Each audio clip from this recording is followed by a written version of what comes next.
Before Sneeko, Casey Neistat was YouTube versions of the king of New York City. With only a boosted board, smoothie, and selfie stick, Neistat was able to rack up one of the most loyal fan bases on the internet. However, behind his warm, friendly, and charismatic persona, a much darker version lies. But before we discuss his darker undertones, we have to understand his rise to fame. Right off the bat, Neistat made a decision at the age of 17 years old that would change his life forever. Neistat, in just 10th grade, officially dropped out of high school.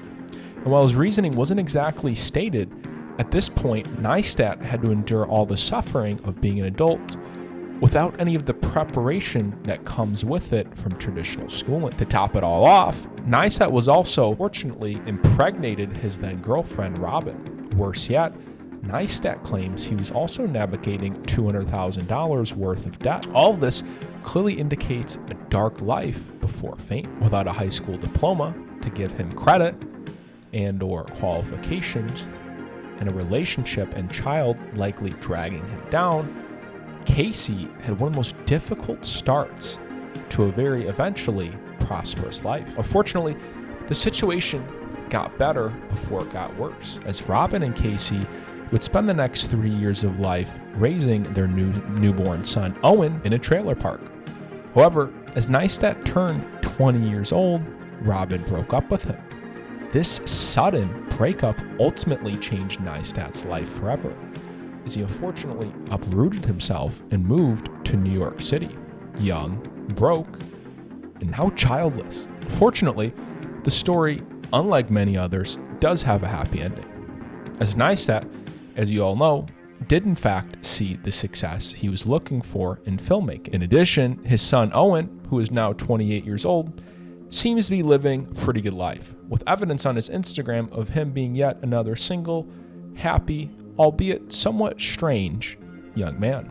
And real quick, guys, if you're enjoying this video, please go ahead and hit that subscribe button, as it really lets the team and I know that you're enjoying this type of content. Anyways, back to the video. After this point, Neistat's life was very prosperous, as mentioned above, growing his YouTube channel to millions of subscribers, meeting his now wife Candace, and eventually having children with her. Neistat's life seemingly sat pretty nicely away into the sunset. And for a while, this was the case, as his status as the largest daily vlogger was officially cemented. But as things changed on the algorithm, and Neistat was once again being left behind, the darkness in his life had returned. However, this time, darkness was not a Neistat himself, but another company. You see, for a while, Neistat has had entrepreneurial intentions, but they never really fully realized until he launched the company Beam on July 17th of 2015. What started as a pretty simple Snapchat clone quickly grew to a small-sized startup in New York City with a real team of employees and contractors to boot. But here's the real tragedy. Neistat had to build up this image alongside his YouTube channel that Beam was a thriving business. But after Snapchat officially rolled out the dog filter feature in early 2016, the fate was cemented for the business. In a strange turn of events, Neistat was able to convince CNN, one of the largest corporations in the world, to buy this failing company for more than $25 million. So what's the dark part? Well, in less than 2 short years after that, CNN had gutted the building, firing all 22 employees from the original Beam team, some of which who had even had prestigious jobs at behemoth YouTube channels such as Jake Roper of Vsauce 3. And finally, Neistat's arguably darkest and most recent controversy involves the controversial and highly unpopular YouTube 2010s sensation David Dobrik. I also have a video coming out about him in a couple of weeks, so stay posted for that. Anyways, to keep it short, Dobrik's many scandals involve a situation with former Vlog Squad member Jeff Wittek, in which Dobrik was at least partially responsible for an excavator hitting Wittek in the face and nearly killing him, to which Dobrik never fully apologized for. In addition, Another incident alleges that Dobrik tricked one of his male vlog squad members into kissing a 45-year-old man, claiming that behind this kissing booth was the early 20s fitness model Corinna Kopf.